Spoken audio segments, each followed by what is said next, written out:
ఇలా చిన్నతనంలోనే ఆది శంకరాచార్యుల వారి గురించి తెలుసుకున్నటువంటి విశేషాలు మాత్రమే కాకుండా ఇంకా లోతుగా వెళ్ళే కొద్దీ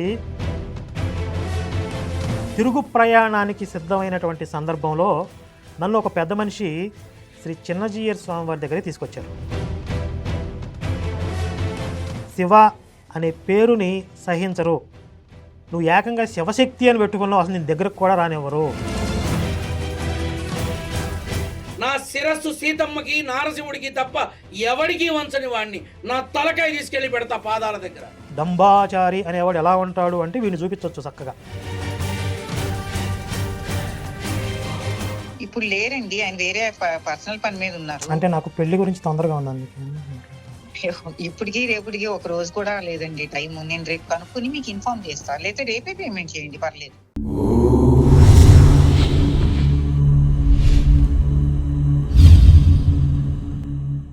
అందరికీ నమస్కారం.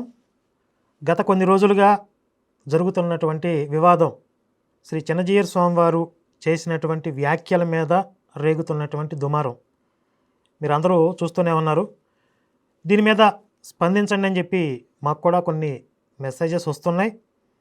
అసలు ఏదైనా మాట్లాడతారా లేదా అని కూడా కొంతమంది ఎదురు చూస్తున్నారు. నా స్పందన తెలియజేసే ముందు కొంచెం బ్యాక్గ్రౌండ్ కూడా మీకు తెలియాలి. కాస్త ముందుకు వెళ్తే, అంటే నా చిన్నతనం, నా బాల్యం నుండి కూడా నేను ఆది శంకరాచార్యుల వారి జీవితం గురించి, వారి యొక్క ఫిలాసఫీ గురించి తెలుసుకుంటూ వచ్చాను. అంటే చాగంటి గారు, గరికపాటి వారి ప్రవచనాల ద్వారా. అందుకే మీరు గమనించినట్లయితే పాస్టర్లతో జరిగే డిబేట్స్లో ఎప్పుడు నేను అద్వైతాన్నే మాట్లాడతాను. ఒకే పరమాత్మ అనేక అవతారాలు తీసుకుంటాడు అనే విషయాన్ని చాలాసార్లు మనం డిబేట్స్లో కూడా చెప్పడం జరిగింది.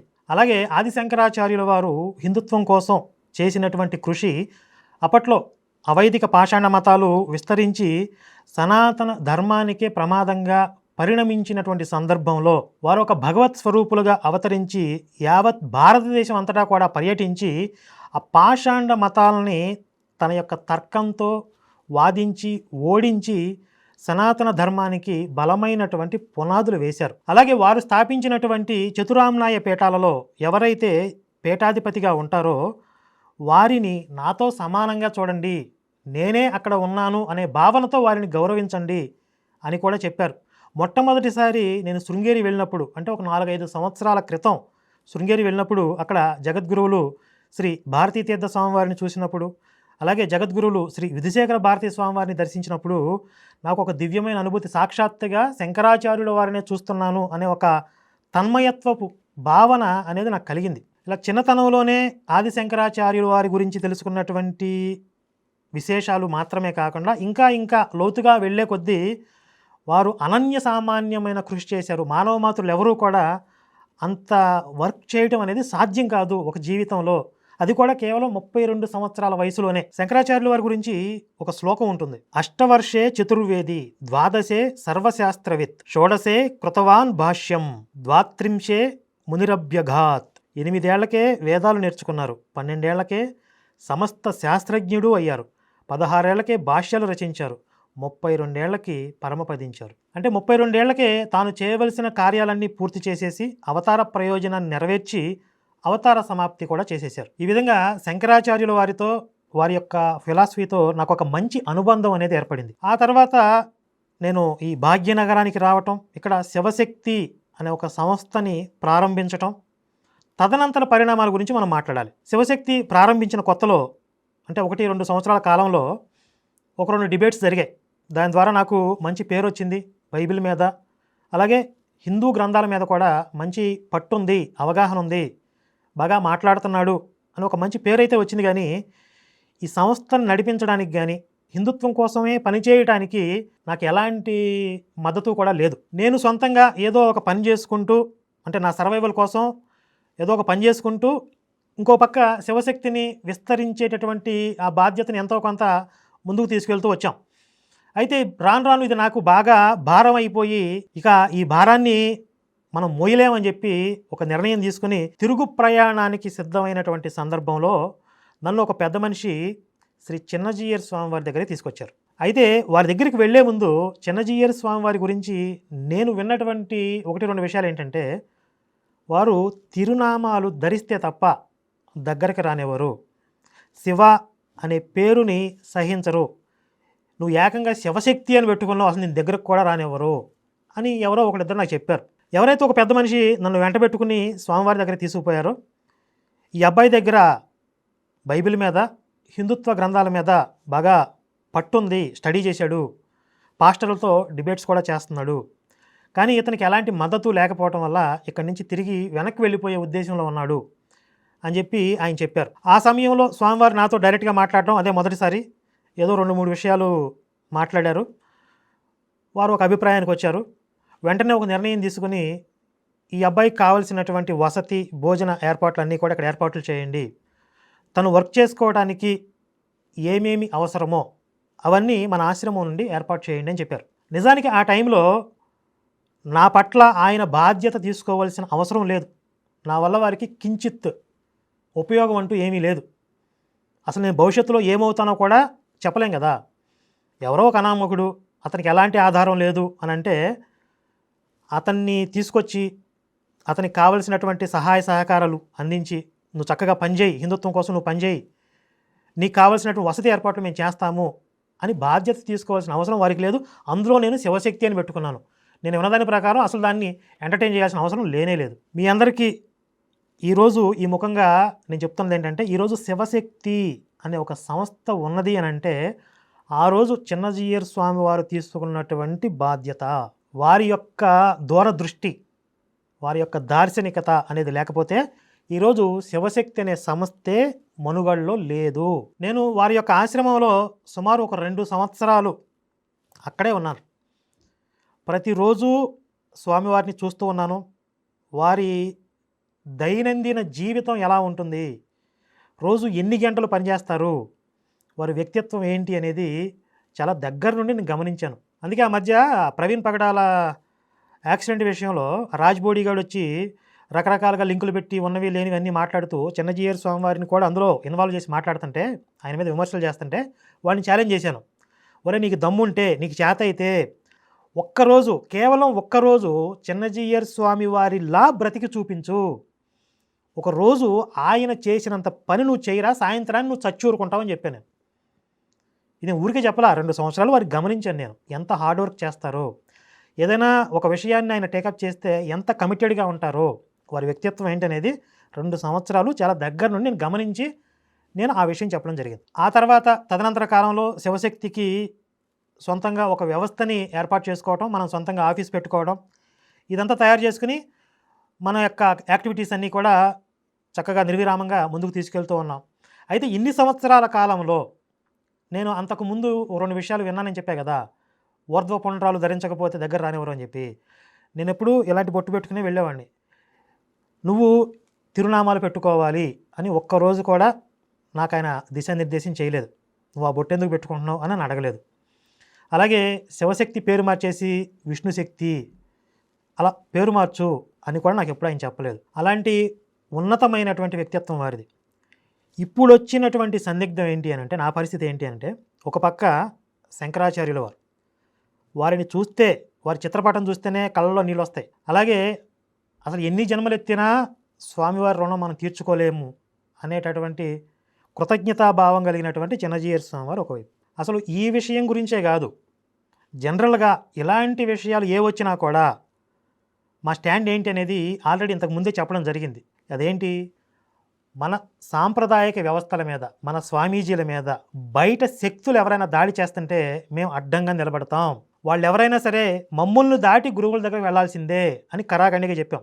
కానీ 2 సాంప్రదాయాల మధ్య ఏదైనా భిన్నమైన అభిప్రాయాలు ఉంటే అందులో ఆ మధ్యలోకి మేము రాము. ఎందుకంటే పండితులు మాట్లాడుకుంటారు, వారి స్థాయిలో వాళ్ళు చర్చించుకుంటారు, ఒకరి వాదనని ఒకరు ఖండిస్తారు, విమర్శిస్తారు, విషయపరంగా మాట్లాడతారు. అందులో మనం వెళ్ళి ఇది అని స్పష్టత ఇవ్వాల్సిన అవసరం లేదు. ఎందుకంటే అంత లోతు ఆ సాంప్రదాయక పండితులకు ఉన్నటువంటి పరిజ్ఞానం మనకి ఉండదు కదా. అంత లోతైన విషయాలు వాళ్ళు స్థాయిలో వాళ్ళు మాట్లాడుకుంటారు. కాబట్టి అందులోకి మనం వెళ్ళాల్సిన అవసరం లేదు, మేము రాము అని కూడా చెప్పాం. అయితే ఇప్పుడు వివాదం అనేది చాలా పెద్దగా అయ్యింది. యూట్యూబ్ ఓపెన్ చేస్తే కొన్ని 10ల్లో కాదు 100ల్లో ఉన్నాయి వీడియోలు. అసలు ఊరు పేరు తెలియని అనామకులు, ఆడెవడో కూడా తెలియదు, బచ్చేగాళ్ళు కొంతమంది ఇలా ఒక ఫోజు పెట్టి ఇలా ఒక ఫోజు పెట్టి దమ్ముంటేరా ఛాలెంజ్ ఖబర్దార్ నోటికొచ్చిందల్లా వాగుతూ ఉన్నారు. చిన్నజీయర్ స్వామి వారు చేసిన వ్యాఖ్యల వల్ల ఎవరైనా నొచ్చుకుని ఉంటే, లేదు ఆయన తప్పు చెప్పారు ఇది వాస్తవం అని చెప్పాలనుకుంటే చక్కగా ఆధారం తీసి మాట్లాడవచ్చు, దాన్ని ఎవరో తప్పుపట్టరు. కానీ ఎంత దుర్మార్గంగా మాట్లాడుతున్నారంటే కొంతమంది, ఉదాహరణ ఒక వీడియో చూపిస్తాను ఇప్పుడు చూడండి. మరి ఆదిశంకరాచార్యుల వారిని మన చిన్నజీయర్ స్వామి ఏదో నేను అంటున్నాడు. దానికి కూడా వస్తా. ఆ, అసలు గురువు అంటే ఏమిటి, గురువు ఎలా ఉండాలి, గురువు ఏం చెయ్యాలి? వీడు బ్రహ్మశ్రీ రాఘవ శర్మ అని రాసుకున్నాడు. ఎవడిచ్చాడు వీడికి బ్రహ్మశ్రీ అనే పదవి, ఆ బిరుదు ఎవడిచ్చాడు అసలు? గతంలో వీడు ఎట్లాగే ఏదో పిచ్చి పిచ్చి వాగుడు వాగుతుంటే లలిత్ కుమార్ గారు ఒక కౌంటర్ చేశారు. అమరా ప్రసాద్ గారు అయితే వీడికి ఫోన్ చేసి ఫోన్లో గట్టిగా ఇవ్వాల్సిన కోటింగ్ ఇస్తే, నాయనా నీకు నమస్కారం, నేను ఇంకెప్పుడు ఏ టీవీ ఛానల్లో మాట్లాడను, ఎక్కడ ఇంటర్వ్యూలు ఇవ్వను, నన్ను ఇక్కడతో వదిలేసేయండి అని వేడుకున్నాడు. ఆ ఫోన్ కాల్ కూడా బయటకు వచ్చింది. వీడు మళ్ళీ ఇప్పుడు హద్దు పొద్దు లేకుండా ఎలా మాట్లాడుతున్నాడు చూడండి. ఏ రకమైన మార్గదర్శకత్వంలో ఉండాలి, ఏమి నేర్పించాలి, ఏమి పొందాలి, ఏమి ఇవ్వాలి అనే విధానాన్ని యావత్ ప్రపంచానికి చాటి చెప్పి ఇది అసలైన తత్వం, గురుతత్వం అని చూపించిన వాడు సకల సద్గురు శ్రీ షిరిడి సాయినాథుడు మాత్రమే. మరి ఇది అవమానించడం కాదండి, మన జగద్గురువులను అవమానించడం కాదా? కేవలం షిరిడి సాయిబాబు మాత్రమే అంటే ఏంటి, మిగిలిన వాళ్ళు ఎవరు కాదనా? గురువు అంటే ఎలా ఉండాలో చూపించింది సాయిబాబు, ఆయన ఒక్కడే, ఇంకెవరికి సాధ్యం కాలేదనా? ఇది మన త్రిమతాచార్యులను అవమానించడమే కదా, వ్యాస భగవాను అవమానించడమే కదా, శ్రీకృష్ణ పరమాత్మ మన జగద్గురు అంటాం ఆయన అవమానించడం కదా. వీడిని ఏం చేయాలి, నిలువున కొయ్యాలి కదా వీడిని. సాయిబాబాకినో మన వైదిక సాంప్రదాయం సంబంధం లేదు కదా, ఆయన వ్యావహారికంగా వచ్చినటువంటి గురువు తప్ప శాస్త్ర ప్రమాణం అన్న గురువు ఏం కాదు కదా. పైగా ఆయన అన్యమతస్థుడు అనే వాదన కూడా బలంగా ఉంది. సరే, ఆ చర్చలోకి నేను వెళ్ళట్లేదు, అది వేరే అంశం కాబట్టి పక్కన పెట్టండి. కానీ ఆయన్ని తీసుకొచ్చి ఆయన ఒక్కడే అసలు ఇంకెవరూ పనికిరారు అని చెప్పడం ఏంది వీడు? ఇలా మాట్లాడే సన్నాసి వీడొచ్చి చిన్నజీయర్ స్వామి వారిని నానా మాట్లాడటం ఏంటి? ఈ ముచ్చింతల్లో మహానుభావుడు, సాక్షాత్ దైవ స్వరూపుడు, ఎంతో గొప్ప భక్తి తత్పరత కలిగిన రామానుజాచార్యుల వారిని వీడు గతంలో ఒక వీడియో పెట్టాడంట. రామానుజాచార్యుల వారిని అడ్డంగా తిడుతూ వీడియో పెడితే లలిత్ కుమార్ గారు గట్టిగా కౌంటర్ ఇస్తే ఆ వీడియో డిలీట్ చేసుకున్నాడంట. ఇప్పుడు వీడికి భక్తి వచ్చేసింది రామానుజాచార్యుల మీద, ఎంతో భక్తి తత్పరుడు అంట. వీడి హావభావాలు చూడండి, వీడి యాక్టింగ్ చూడండి ఎంత ఆర్టిఫిషియల్గా ఉంటుందంటే, డంబాచారి అనేవాడు ఎలా ఉంటాడు అంటే వీడిని చూపించవచ్చు చక్కగా. అక్కడ పెట్టి అవమానిస్తున్నారని బాధపడుతున్నా. అవమానించడం టికెట్ పెట్టి మరీ అవమానిస్తున్నారు ఆయన. ఈడెవడు సూడిపందికి సూటేసినట్టున్నాడు వీడు, ఎర్రగా టిక్కెట్ పెట్టి అవమానిస్తున్నారంట. వీడు చిడతలు కొట్టేవాడు ఒకటి తయారయ్యాడు వెనకాల. టికెట్ పెట్టి చూపించడం అదో దరిద్రం, అది పక్కన పెట్టు. టికెట్ పెట్టడం దరిద్రం ఏంటి? ఇప్పుడు అంత పెద్ద వ్యవస్థని నిర్వహించాలి కదా. 108 దేవాలయాలు ఉన్నాయి అక్కడ, 108 మంది అర్చకులు, మరి స్వామివారి కైంకర్యాలు చేయాలి కదా, వారి కుటుంబాలు మనుగడ సాగించాలి కదా. అంత పెద్ద వ్యవస్థను నిర్వహించాలంటే ఎలా నడుస్తుంది మరి? వీడి బాబులు ఏమన్నా బ్లాక్ మనీ తెచ్చి ఫిక్స్డ్ డిపాజిట్లు ఏమైనా చేశారేంటి? మనకి ఏ దేవాలయానికి వెళ్ళినా టికెట్స్ అనేవి ఎందుకు పెడతారు?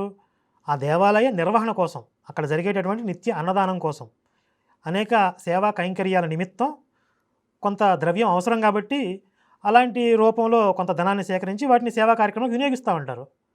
మరి కార్యక్రమాలు ఎలా నడుస్తాయి? వీపు చూపించి సెల్ఫీలు దిగుతున్నారు. ఈ హౌలేగాడికి అసలు అక్కడికి ఫోన్లు కూడా తీసుకెళ్ళనివ్వరు అనే విషయం కూడా తెలియదు వీడికి. సెల్ఫీలు ఎలా తీసుకుంటారు అక్కడ? ఫోన్లు బయట డిపాజిట్ చేయాలి అంటే వీడు వెళ్ళాలా. సరే, ఒకవేళ లోపలికి వెళ్ళిన వాళ్ళు కాదు, బయట నుండే విగ్రహం బయటికి కనపడుతుంది కాబట్టి అక్కడి నుంచి సెల్ఫీలు తీసుకుంటున్నారు అని అనుకుందాం. అందులో తప్పేంటి? అంటే విగ్రహాల దగ్గర సెల్ఫీలు తీసుకోవడం అనేది రామానుజాచార్యుల విగ్రహంతోనే మొదలైందా? చాలా చోట్ల ఏ టెంపుల్కి వెళ్ళినా కూడా సెల్ఫీలు తీసుకుంటారు వ్యూ పాయింట్ చూపించి. కాబట్టి అక్కడ దేవాలయాలు తీసేయాలా, ఉండకూడదా? ఏం మాట్లాడుతున్నాడు అసలు వీడు, పుండాకొరగాడు? ఎంత అవమానం ఆ మహానుభావుడికి. అదే దాని బదులు శ్రీ రామానుజ వైద్య ఆసుపత్రి అని కానీ, రామానుజ విద్యాలయం అని కానీ, కళాశాలని కానీ ఆ మహానుభావుడు మీరు పేరు మీద పెట్టుంటే ఎన్ని వేల మందికి ఉపయోగం. చెప్పాక ఈ హల్వారాజు గడికి మినిమం ఇన్ఫర్మేషన్ లేకుండా మాట్లాడుతున్నాడని చెప్పి చిన్నజీయర్ స్వామివారి ఆశ్రమం నుండి జరిగేటటువంటి సేవా కార్యక్రమాల లిస్టు చెప్తాను, ఒకసారి వినండి. మార్టూర్లో జీవన వికాస్ అనే అనాథాశ్రమం ఉంది. ఇక్కడ ఫ్రీ ఎడ్యుకేషన్ కూడా చెప్తారు. విశాఖపట్నంలో నేత్ర పాఠశాల ఉంది బ్లైండ్ స్టూడెంట్స్ కోసం. శంషాబాద్ ముచ్చింతల్లో కూడా నేత్ర విద్యాలయం ఉంది, ఇంటర్ అండ్ డిగ్రీ కాలేజ్ అది. అలాగే అక్కడ ఆశ్రమంలోనే జిమ్స్ మెడికల్ కాలేజ్ ఉంది, అలాగే జిమ్స్ హాస్పిటల్ కూడా ఉంది. చాలా తక్కువ ఖర్చుతో వైద్యం అనేది ఇక్కడ అందిస్తూ ఉన్నారు. అలాగే వికాస్ తరంగిణి సెంటర్స్ ఉన్నాయి సోషల్ సర్వీస్ చేయడానికి. మహిళా ఆరోగ్య వికాస్ పథకం ద్వారా ఇప్పటికి సుమారుగా 46 లక్షల మంది మహిళలకి ఉచితంగా క్యాన్సర్ చెకప్ చేశారు. సమతామూర్తి దగ్గర ప్రతిరోజు కూడా 3,000 మందికి నిత్య అన్నదానం చేస్తా ఉన్నారు. ప్రజ్ఞా కేంద్రాల ద్వారా చిన్నపిల్లల్లో మంచి విజ్ఞానాన్ని పెంపొందిస్తూ మన యొక్క హైందవ ధర్మం యొక్క మూలాలు మర్చిపోకుండా వాళ్ళకి మంచి ఫౌండేషన్ వేస్తున్నారు. ఈ ప్రజ్ఞా విభాగాలు అనేవి ఆస్ట్రేలియా, అమెరికా లాంటి దేశాల్లో కూడా ఉన్నాయి. అలాగే వేద పాఠశాలలు నిర్వహిస్తూ ఉన్నారు. ఎంతో మంది వేద విద్యార్థులను తయారు చేస్తూ ఉన్నారు. వేద విద్యార్థులకు విద్య నేర్పడం అంటే వారి ద్వారా వీరికి ఎలాంటి ఆర్జన అనేది ఉండదు. ఆర్జన ఉండడం అనేది పక్కన పెట్టండి, వారు విద్యని పూర్తి చేసే టైంకి, బయటికి వెళ్ళే టైంకి ఒక్కొక్క విద్యార్థికి కూడా కొంత మొత్తాన్ని డిపాజిట్ చేస్తారు వాళ్ళ పేరు మీద.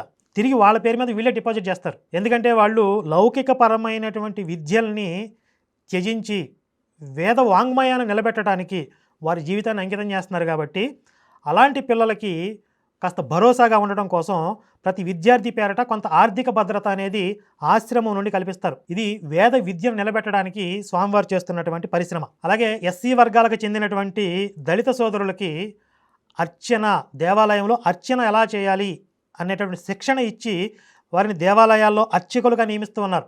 ఇలా కొన్ని వందల మందిని దేవాలయాల్లో అర్చకులుగా నియమించారు. ఈ పులిరాజగడి మాత్రం స్టూడియోలో కూర్చున్న సూడిపందిగడి ముందు వీళ్ళిద్దరూ చిడతలు కొట్టుకుంటా ఒకరికొకరు తానా తందానా అంటున్నారు. తన శిష్యుడిని చెరువుకి అవతల ఉన్న తనని చూడాలని అనుకున్నటువంటి ఓ మహాభక్తురాల్ని, ఈ మహాభక్తురాలు ఎక్కడి నుంచి వచ్చింది అసలు?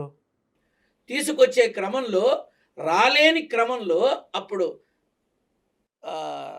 వెళ్ళి నువ్వు తీసుకురారా నాన్న అన్నప్పుడు నది అని కూడా ఆలోచించకుండా ముందు చెరువు అన్నాడు, తర్వాత నది అంటున్నాడు. ఇప్పుడు ఆ మహానుభావుడి మీద నమ్మకంతో నడుచుకుంటూ వెళ్ళిపోయాడు నది మీద. ఆయన వేసే ప్రతి అడుగు కింద ఒక పద్మం విరజిమ్మింది అక్కడ. ఆడ ఎక్స్ప్రెషన్ చూడండి, ఆయన వేసే ప్రతి అడుగు మీద డంబాచారి. అందుకే ఆయన పద్మనాభుడయ్యాడు. పద్మనాభుడయ్యాడంట. మనం ఏం చదువుకున్నాం? పద్మపాదాచార్యులు కదా, పద్మపాదుడయ్యాడు. పాదాల కింద పద్మాలు వచ్చాడు, పద్మపాదుడయ్యాడు అని. ఈయన పద్మనాభుడు అంటున్నాడు. పద్మనాభుడికి పద్మపాదుడికి తేడా తెలియని సన్నాసీయుడు. శంకరాచార్యులు జీవిత చరిత్ర గురించి తెలియని సన్నాసీయుడు. ఈ సన్నాసిగాడు వచ్చి ఇప్పుడు స్వామివారు మాట్లాడినటువంటి విషయంలో ఏదైనా విమర్శ చేయాలి, దానికి స్పందించాలి అని అంటే శంకరపీఠాల నుండి దానికి అర్హత సామర్థ్యం కలిగిన పండితులు వాళ్ళు మాట్లాడుతున్నారు, వాళ్ళు చెప్తున్నారు. ఈ సన్నాసిగాడికి ఏం అర్హత ఉందని, వీడికి అసలు ఏం విషయం తెలుసని ఇలాంటి చిల్లరగాళ్ళందరూ ఈరోజు సాకు దొరికింది కదా అని చెప్పి చిన్నజీయర్ స్వామివారి మీద ఈ విధంగా అవాకులు చవాకులు పేలుతున్నారని ఎప్పటి నుంచి వీళ్ళకందరికీ ఉన్నటువంటి ఉక్రోషం ఇది. విషయపరంగా విమర్శించడం వేరు, సమాధానం చెప్పడం వేరు. ఈ చిల్లర పంచాయతీలేంటి నా కొడుకులందరూ కలిసి? ఈ సూడిపందిగాడికి స్టూడియోకి వచ్చేవాడు ఎవడో దొరక్క ఈ బచ్చాగాడిని పట్టుకొచ్చి వీడికి ఏముందని, ఈ క్వాలిఫికేషన్ ఏముందని ఆయన కూర్చోబెట్టి హిడతలు కొడుతున్నాడు వీడు. ఈయన నడవమని చెప్పు ఎవరినన్నా.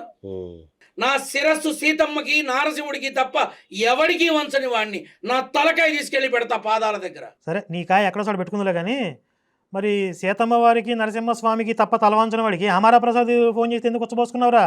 అక్కడ ఎందుకు బెండ్ అయిపోయింది? బాలకృష్ణ డైలాగ్ వినపండియా చెవిలో? నేను మాట్లాడేటప్పుడు నీ చెవులు మాత్రమే పని చేయాలి, లేకపోతే నడుము బెండ్ అయిపోద్ది, లైఫ్ ఎండ్ అయిపోద్ది అని అనపడిందని చెవులో. ఖచ్చితంగా చెప్తున్నా, సంపాదించే సొమ్ములు, వచ్చే సొమ్ములు ఏనాడు పేదలకి అంకితం చేసి ఏమీ వద్దని అనుకుంటారో వాళ్ళు నాన్న మహానుభావులు, వాళ్ళు మహాను. వీడు మాత్రం కడియాలు 3 ఉంగరాలు పెట్టుకొచ్చాడు. వీడు ఏ పేద ప్రజలకు దానం చేసాడు? వీడు సుప్రసిద్ధ జ్యోతిషులంట. అంటే ఈ కాంట్రవర్షియల్ ఇంటర్వ్యూలు ఏదో ఒకటి పెట్టి ఇలా కొంత పాపులారిటీ తెచ్చుకుని ఈ జ్యోతిష్యం అనే వ్యాపారం పెంచుకోవాలి, అది కదా వీడి కకృతి. మనం ఫోన్ చేద్దాం వీడికి ఏమాత్రం జ్యోతిష్యం తెలుసో చిన్న టెస్ట్ పెడదాం. ఫోన్ ఎత్తితే ఉంటుంది వీడికి. వినాయకుడి మీద బొద్దింక వెళుతుంటే ఆ బొద్దింకనే తరమలేనివాడు నన్నేం కాపాడతాడు, అందుకే నేను వదిలేశాను. ఎంతవరకు ధర్మం? కర్మ వెంటాడుతుంది. నువ్వు ఏ కలుగులో ఉన్నా బయటికి తీసుకొచ్చి ఆ కర్మ నిన్ను తీసుకెళ్తుంది. ఇది మర్చిపో. భగవత్ స్వరూపాలని అనడమా మరి అంట ఆ సూడిబందిగాడు అన్నాడు. ఈ వినాయకుడి మీద బొద్దింక అనే ప్రస్తావన ఎక్కడొచ్చింది? దాన్ని క్రిస్టియన్స్ పాస్టర్లు కట్ చేసి ఎలా దాన్ని మిస్ఇంటర్ప్రెట్ చేశారు, పూర్తి వివరణ ఏంటి అనేది మన ఛానల్లో వీడియో ఉంది ఇప్పటికీ. అది తమిళనాడులో పెరియార్ రామస్వామి అనేవాడు, వాడి గురించి వాడు చెప్పుకున్న విషయం అది. పెద్ద జీయర్ స్వామి వారు ఇలా జరిగింది అని చెప్పారు. ఆ తర్వాత పెరియార్ రామస్వామికి బుద్ధి చెప్పారు ఆయన. ఆ పెరియార్ రామస్వామి మాటల్ని జరిగిన చరిత్రలో భాగంగా చెప్తుంటే అది చిన్నజీయర్ స్వామి వారే అన్నారు అనే విధంగా కట్ చేసి పాస్టర్లు ప్రచారం చేసిన వీడియోని వీడు మాట్లాడుతున్నాడంటే వీడికి పాస్టర్లతో ఏమైనా లింకులు ఉన్నాయా, క్రిస్టియన్స్తో ఏమైనా కలిసి పనిచేస్తున్నాడు వీడు. ఇంకోటి అన్నాడు, రామలింగేశ్వర స్వామి కూడా రాముడు స్థాపించలేదు, రాముడికి శివుడికి సంబంధం లేదనేసాడు ఆయన. ఈ సూడిపంది గారు అడిగే ప్రశ్న చూడండి, రాముడికి శివుడికి సంబంధం లేదు అని అనడం ఏంటి? ఆయన ఎప్పుడు అన్నారు అలాగా? రామేశ్వరంలో ఉన్న దేవాలయంలో శివలింగం రాముడు ప్రతిష్ఠించలేదు అన్నారు. వీడి ప్రశ్న అడగడమే చేత కాలేదు, దానికి వీడేం సమాధానం చెప్పాడు చూడండి. శివధనస్సు వంచిందే రాముడు. ఆ శివధనస్సు నా చాపల్యాన్ని ఎవరైతే చాపల్యమా? చాపల్యమా చేదస్తాంరా? వీడికి పొట్టగొస్తే అక్షరం మొక్క లేదు ఈ సన్నాసిగడికి. వీడు ఒక పెద్ద పండితుడిలాగా ఈయన కూర్చోబెట్టి ఈ సూడిపోయింది గాడు ఎంత కామెడీ షో చేశారంటే వీళ్ళిద్దరూ కలిసి. వీడికి చేత అయితే రామేశ్వరంలో ఉన్నటువంటి శివలింగం రాముడే ప్రతిష్ఠించాడు అని కదా వీడు చెప్పాల్సింది. దానికి ఆధారం చూపించాలి కదా. వీడు చెప్పదలుచుకుంటే ఆ విషయాన్ని ప్రస్తావించి చెప్పాలి. అది చెప్పడం చేతగాక ఆ విషయం తెలియక వీడేం మాట్లాడుతున్నాడు? ఎక్కువ పెట్టి దాన్ని భంజిస్తారో వాళ్ళే నీ జీవితంలో భర్తగా వస్తారని సీతాదేవికి స్వప్నంలో కల్పించి చెప్పినటువంటి వాడు పరమశివుడు. స్వప్నంలో కనిపించి కూడా కాదు, కల్పించి శివుడు చెప్పాడా సీతమ్మకి? ఎక్కడుంది ఇది? ఇన్ని రామాయణాలు చదివాం, ఎక్కడ ఉంది అసలు శివుడు వచ్చి సీతమ్మకి చెప్పాడని? ఇంతకుముందు శంకరాచార్యుల వారి కథలోనేమో ఒక మహాభక్తులను ఒక స్త్రీ క్యారెక్టర్ని తీసుకొచ్చాడు. ఇక్కడేమో శివుడు సీతమ్మ కళ అని చెప్పి ఒక కల్పితాన్ని తీసుకొచ్చాడు. ఆ పరమశివుడికి రాముడికి సంబంధం లేదా? నోట్లో డాషులు పెట్టుకున్నారా? అది ఇప్పుడు నేను ఈ వీడియో ఎందుకు చేస్తాను మీకు అర్థమైందా? ఈ నా కొడుకుల్ని నిలువుగా కోసి ఉప్పు పాత్ర వేయాలా?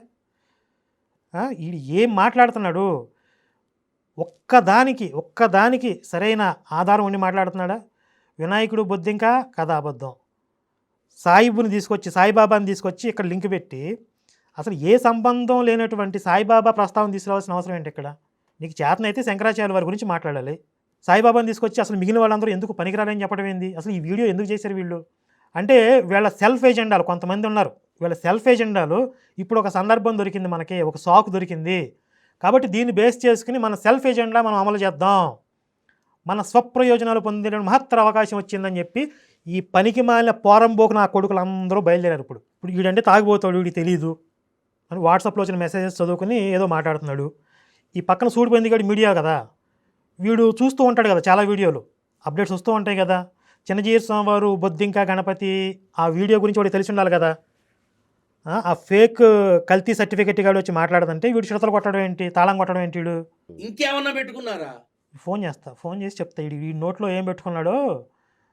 నేను ఆ వీడియోకి అంత వివరణ ఇచ్చి లక్షల మంది చూశారు, ఫేస్బుక్లో పెడితే మిలియన్స్ చూశారు, అంత వైరల్ అయిన వీడియో అది. మరి అది చూడకుండా వీడి కళ్ళు ఎవడన్నా మింగారా? వీడి కళ్ళలో ఎవడన్నా పెట్టాడేమన్నా? రాజకీయ ప్రభావం ఏమైనా ఉందంటారా? ఖచ్చితంగా ఉంది, డెఫినెట్ గా ఉంది. రేపు రానున్న ఎన్నికల్లో ముందు పెట్టి ఈయన చెప్పిన వాళ్ళకి బీజేపీ టికెట్ ఇవ్వాలని గ్యారెంటీ ఏంటి? వీడేం చెప్పాడు మీకు అర్థమైందా? దాన్ని డీకోడ్ చేయడం ప్రయత్నించాను, నా వల్ల గాల. ఇంకొకసారి వినండి. రాజకీయ ప్రభావం ఏమైనా ఉందంటారా? ఖచ్చితంగా ఉంది, డెఫినెట్ గా ఉంది.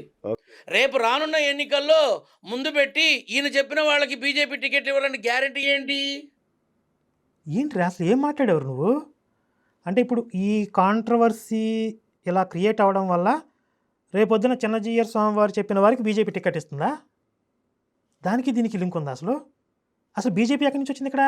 అంటే వాడేదో తెలియక ఏదో అడుగుతాడు, వీడికి ఏమీ తెలియకపోయినా ఏదో చెప్తాడు వీడు. దానికి ఒక తమ్ము పెట్టేసి బూతు పదాలు పెట్టేసేసి చిన్నజీయర్ స్వామి వారి పేరు చెప్తే చాలామంది చూస్తారు.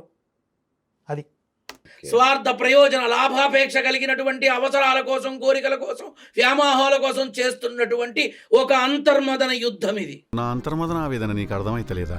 ఆడు చెప్పినట్టు చెప్తున్నాడు వీడు. ఏదో కొన్ని పడికట్టు పదాలు అసందర్భంగా 4 పదాలు పట్టేసి వాటిని ఏదో ఒక అద్భుతమైన వక్తృత్వం లాగా ప్రజెంటేషన్ చేసేస్తే అమ్మ బాబోయ్ ఇంకేదో చెప్పేస్తున్నాడు రా బాబోయ్ అని జనాలు ఫీల్ అయిపోవాలని వీడి ఫీలింగ్.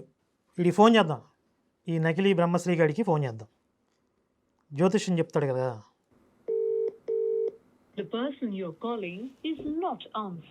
వీడు జాతకం బాగున్నట్టుంది, ఫోన్ ఎత్తలేదు వీడు. సరే చేస్తే వీడియో అయిపోయేలోపు చేస్తే ఉంటుంది వీడికి కోటింగ్. హిందువుల పేరుతో ఎలాంటి చిల్లర నా కొడుకులు కొంతమంది, అంటే ఎలాంటి అర్హత సామర్థ్యం లేకుండా, అసలు శంకరపీఠాలతో వీళ్ళకి ఎలాంటి సంబంధం లేకుండా ఇలాంటి చిల్లర బ్యాచ్ అంతా కొంతమంది బయలుదేరారు. ఇంకా విచిత్రం ఏంటంటే నాస్తికులు, హిందూ ద్వేషులు కూడా కొంతమంది ఇప్పుడు సందు దొరికింది కదా అని చెప్పి వచ్చిన వాళ్ళు రాళ్ళేస్తున్నారు. మీకేంట్రా సంబంధం? ఇది హిందుత్వంలో అంతర్గతంగా ఒక కుటుంబంలో ఉన్నటువంటి ఇద్దరు అన్నదమ్ముల మధ్య వచ్చినటువంటి చిన్న వివాదం. రేపు పొద్దున మళ్ళీ అందరం కలిసి పనిచేస్తాం. మహాభారతంలో ధర్మరాజు చెప్తాడు కదా, మన మీదకి ఎవరైనా దండెత్తి వస్తే పాండవుల మీదకి కానీ కౌరవుల మీదకి కానీ వయం పంచాధికం శతం, మొత్తం మనం 105 మందిమి అని చెప్తాడు. కాబట్టి ఇందులో చిన్న చిన్న విభేదాలు, భిన్న అభిప్రాయాలు ఉంటే ఉండొచ్చు, కానీ మీకేంట్రా సంబంధం? నాస్తికులకేంటి, హిందూ ద్వేషులకేంటి సంబంధం? బొట్లు పెట్టుకుని వచ్చేస్తున్నారండి కొంతమంది. ఫేస్బుక్లో మావుడూరి సూర్యనారాయణమూర్తి గారు ఒక పోస్ట్ పెట్టారు, చాలా అర్థవంతంగా ఉంది, అది ఒకసారి వినిపిస్తాను. జిఆర్ గారిని విమర్శించే తొందరలో ఆయన హిందూ సమాజంలో భాగమేనని మరువకూడదు, అలాగే హైందవేతరులతో నాస్తికులతో గొంతు కలపకూడదు. హలో, కాల్ చేశారు, చెప్పండి. రాఘవ శర్మ గారు లేరా? రావుగా శర్మ గారు, వారిది అపాయింట్మెంట్ తీసుకోవాలండి ముందుగా. ఆహా, ఎక్కడుంటారు? హైదరాబాద్ అండి. అంటే మాట్లాడాలంటే ఎలా? అదే అపాయింట్మెంట్ తీసుకోవాలి అంటున్నాను దానికి. ఇప్పుడు మాట్లాడొచ్చా అంటే మరి టైం వేరే చెప్తారా? కాదండి, ఈ రోజు మీకు పేమెంట్ ఉంటుంది. ఈ రోజు పేమెంట్ చేస్తే ఒక 2 to 3 days లో కాల్ చేస్తారు వారు. ఎంత చేయాలి? అంటే ఎవరికండి? నా గురించి, అంటే నాకు పెళ్లి వివాహం గురించి మాట్లాడదామని. ఓకే, అంటే ఒక పర్సన్ కి 3,516 అవుతుందండి అమౌంట్. అంటే ముందు మాట్లాడిన తర్వాత పేమెంట్ ఇవ్వకూడదా, ముందే ఇవ్వాలా? లేదండి, ముందు పేమెంట్ చేయాలి. ఓకే. ఈ రోజు పేమెంట్ చేస్తే మీకు రేపు కానీ 2 days లో వస్తుంది కాల్. అంటే మాట్లాడిన తర్వాత ఏదైనా దోషాలు ఉంటే దాని పరిహారం చేస్తారా? మాట్లాడినప్పుడు మీకు అదే మీ డేట్ ఆఫ్ బర్త్ అవి తీసుకుంటారు కదా, మాట్లాడి ఏమన్నా పరిహారాలు ఉంటే చెప్తారు ఖచ్చితంగా. అంటే ఇప్పుడు వివాహం ఆలస్యం అవుతుందంటే ఎలాంటి దోషాలు ఉంటాయి, దానికి ఎలాంటి పరిహారాలు ఉంటాయండి? గురువు గారు ఆయన కదా, మేము కాదు కదండి. అంటే మేము అంటే కొద్దిగా డబ్బులు ఏమన్నా రెడీ చేసుకోవాలి, నేను కొంచెం చూసుకోవాలి కదా. కరెక్టే, అంటే అది మీకేం అంత ఎమర్జెన్సీగా ఆన్ ది స్పాట్ లో చేసేలాగా ఎవరు ఎప్పుడు చెప్పరు. అంటే ఆన్ ది స్పాట్ అంటే ఏ రేంజ్ లో ఉండొచ్చు డబ్బులు అరేంజ్ చేసుకోవడానికి? తెలీదండి, అపాయింట్మెంట్ 1,00,000 రూపాయలు అట్లా సరిపోతాయా? అంతంత ఏమి ఉండవులేండి, ఉండవు, అది మాత్రం చెప్పగలను. ఒక 50,000 సరిపోతాయండి? ఏమోనండి, అసలు అది మాకు తెలియదని చెప్పాను ఫస్ట్. అయితే 1,00,000 రూపాయలు మాత్రం ఉండదని కూడా నేనే చెప్పాను. అసలు మాకు తెలీదు దాని గురించి, పరిహారాల గురించి గురువు గారే. అంటే నాకు అంటే చూసుకోవాలి, ఫ్రెండ్స్ ని అడుగుదామని ముందే. అదే ముందు మీరు మాట్లాడితే ఏ విషయం అప్పుడు కన్ఫర్మ్ చేసుకోవచ్చు. ఓకే ఓకే ఓకేనండి, సరే అండి. అయితే మరి ఫోన్ పే నెంబర్ పెట్టండి, నేను ట్రాన్స్ఫర్ చేస్తాను. స్కానర్ పంపిస్తా మీకు. ఓకే అండి, మీకే కదా? నాకే, నా పేరు రాజేష్ అండి. ఓకేనండి, ఓకే. అంటే ఇప్పుడు డబ్బులు పంపిస్తే వెంటనే మాట్లాడకూడదా? అంటే వెంటనే అవ్వదండి, ఒక 2 days అట్లీస్ట్. నేను రేపు, ఇప్పుడు లేరు గురువు గారు. అంటే కావాలంటే ఇప్పుడు నేను ఇంకొక 500 ఎక్కువ పంపిస్తే ఇప్పుడే మాట్లాడే అవకాశం? లేదండి, ఇప్పుడు ఆయన లేరు అంటే కాబట్టి నేను చెప్తున్నాను. ఫోన్ నెంబర్ ఇవ్వండి పోనీ. ఫోన్ నెంబర్ మేము అలా ఇవ్వకూడదండి, మేము కాల్ కనెక్ట్ చేస్తాం మీకు. పోనీ ఇప్పుడు కాన్ఫరెన్స్ కాల్ పెట్టండి. ఇప్పుడు లేరండి, ఆయన వేరే పర్సనల్ పని మీద ఉన్నారు. అంటే నాకు పెళ్లి గురించి తొందరగా ఉంది, అందుకే మాట్లాడదాం. ఇప్పటికి రేపటికి ఒక రోజు కూడా లేదండి టైం. నేను రేపు కనుక్కొని మీకు ఇన్ఫార్మ్ చేస్తా, లేకపోతే రేపే పేమెంట్ చేయండి, పర్లేదు. సరే అండి, అయితే గురువు గారు అందుబాటులోకి వచ్చినాక నాకు చెప్పండి, నేను అప్పుడు వెంటనే ఈ టైంకి కాల్ చేయండి మీరు. అలాగే, ఓకేనా? ఈ టైంకి కాల్ చేస్తే మీకు ఆఫ్టర్నూన్ ఇన్ఫర్మేషన్ ఇస్తాము. లేదు ఈ టైంకి మీరు ఒకసారి కాల్ చేయండి రేపు. అలాగే అలాగే, సరేనండి. ఓకే. చూసారా ఈ నా కొడుకు, ఈ లుచ్చా నా కొడుకు వ్యాపారం చూసారా? అంత పెద్ద స్టాట్యూ ఆఫ్ ఈక్వాలిటీ 1000 కోట్లు ఖర్చు పెట్టి అంత నిర్మాణం చేసి ఆ చరిత్రను అక్కడ నిక్షిప్తం చేసి ఒక కుటుంబం అంతా కలిసి అక్కడ ముచ్చింతలు వెళ్తే ఒక రోజంతా చక్కగా ఆధ్యాత్మిక అనుభూతి పొందుతూ దేవాలయాలన్నీ దర్శించుకుంటూ 108 దివ్య దేశాల్లో ఉన్నటువంటి దేవాలయాల నమూనా, అక్కడ ఉన్నటువంటి మూలమూర్తి యొక్క నమూనా, అన్ని ప్రాంతాలు అందరూ తిరిగి దర్శించలేరు కాబట్టి అందరూ కలిసి ఇక్కడ ఒకే చోట అన్ని దివ్య దేశాలను దర్శించుకునే వ్యవస్థని తయారు చేస్తే దానికి నామినల్గా నిర్వహణ కోసం ఏదో టిక్కెట్ పెడితే అది వ్యాపారం అని మాట్లాడిన చిల్లర నా కొడుకు వీడికి ఫోన్లో మాట్లాడడానికి 3,500. ఎంతసేపు మాట్లాడతాడు వీడు? ఇప్పుడు ఒక కుటుంబం అంతా వెళ్తే రోజంతా తిరగడానికి మహా అయితే ఒక 4 వెళ్తే 1,000 రూపాయలు కూడా అవ్వదు టికెట్. వీడితో ఫోన్లో మాట్లాడడానికి 10 నిమిషాలు మాట్లాడితే వీడు 3,500 కట్టించుకుంటున్నాడు. మళ్ళీ వాడికి ఊరిని వదిలిపెడతాడా? నీ జాతకంలో ఆ దోషాలు ఉన్నాయి, ఈ దోషాలు ఉన్నాయి, దానికి ఆ పరిహారం ఈ పరిహారం అని చెప్పి కనీసం 50,000 1,00,000 దొబ్బుతాడు. అందుకే నేను 1,00,000 అని చెప్తే 1,00,000 ఉండదులేండి, అంత ఉండదు. అంటే కొంచెం దగ్గరలోకి ఉంటుంది, ఒక 50,000. ఇలా ఎంతమందిని వీళ్ళు చీట్ చేస్తున్నారు? ఇప్పుడు ఈయన కొడుకులు ఎలాంటి చీటింగ్ చేయటం వల్ల కదా చాలామంది మోసపోయి మత మార్పిళ్ళు అయ్యేది. మనం ఇంత కష్టపడి మత మార్పిళ్ళ గురించి ఇంత పోరాటం చేసి హిందుత్వంలో వాళ్ళు నిలబడే విధంగా మనం ఎంత ఫైట్ చేస్తుంటే వాళ్ళు ఈ కొడుకులు, ఈ చిల్లర నా కొడుకులు అందరూ జ్యోతిష్యం పేరుతో రకరకాల దోషాల పేరుతో దోపిడీ చేస్తుంటే మన శ్రమ అంతా వృధా అయిపోతుంది కదా. మళ్ళీ ఇలాంటి చిల్లర నా కొడుకులు వచ్చి 50 సంవత్సరాలుగా వైష్ణవ ధర్మాన్ని ప్రచారం చేస్తూ విష్ణు భక్తిని ఇంటింటికి ప్రతి గృహానికి తీసుకెళ్ళాలని లక్ష్యంతో కొన్ని లక్షల మందికి సమాశ్రయణాలు ఇచ్చి, అంతకుముందు వాళ్ళ జీవితంలో ఎన్నో దురలవాట్లు ఉండేవి, వాళ్ళ ఆ దురలవాట్లన్నీ విడిచిపెట్టేసి వాళ్ళు ఏ కులమైనప్పటికీ కూడా మేము ఈ రోజు నుంచి శ్రీ వైష్ణవులు అయిపోయాం, మేము బ్రాహ్మణులతో సమానం, మాది బ్రాహ్మణ జీవితం అని చెప్పి ఒక సాత్విక జీవన విధానంలోకి వారిని తీసుకొచ్చి దైవ ఆరాధనలో అన్ని లక్షల మందిని నిమగ్నం చేస్తూ సమాజాన్ని సన్మార్గంలో నడిపిస్తున్నటువంటి ఋషితుల్యుడైనటువంటి చిన్నజీయర్ స్వామి వారిని నా కొడుకు ఈడన్న మాటలు ఏంటండి? పైగా ఈడేమంటున్నాడు, నరసింహ ఉపాసన ఏదో చెప్పాడు ఈడు. నరసింహస్వామి నిలువున చీల్చేస్తాడు నా కొడుకుని. ఈ చిల్లర లుచ్చా నా కొడుకులు అందరూ హద్దు పద్దు లేకుండా మాట్లాడుతున్నారు కాబట్టి నేను ఈరోజు వీడియో చేయాల్సి వస్తుంది. అలాగే ఇంకొక వైపు స్వామివారి యొక్క అనుచరులు, అంటే వారి మీద జరుగుతున్నటువంటి దాడికి ప్రతిస్పందన అనుకోవచ్చు, స్వామి భక్తి అనుకోవచ్చు, వీరు కూడా కొంతమంది రెస్పాండ్ అవుతూ ఉన్నారు. అవి కూడా కొన్నిసార్లు పరిధి దాటుతున్నాయి. ఆ క్రమంలో వస్తున్న సమస్య ఏంటంటే, చిన్నజీయర్ స్వామివారు అంటే కేవలం మా స్వామివారే, మా గురువు గారే అంటూ మీరు ఒక కల్టుకు మాత్రం ఆయన పరిమితం చేస్తున్నారు. కానీ ఈరోజు చిన్నజీయర్ స్వామివారి లాంటి గురువు యొక్క ఆవశ్యకత యావత్ హిందూ సమాజానికి ఉంది, ముఖ్యంగా తెలుగు రాష్ట్రాల్లో. కాబట్టి మొత్తం హిందూ సమాజాన్ని నడిపించేటువంటి గురువుగా ఆయన చూడండి. కేవలం మా స్వామివారు, మా సాంప్రదాయానికే గురువు అనేది పక్కన పెట్టండి. ఇప్పుడు ఆయన విష్ణువుని మాత్రమే పూజిస్తారు అనేది మనం దోషంగా చూడాల్సిన అవసరమే లేదు.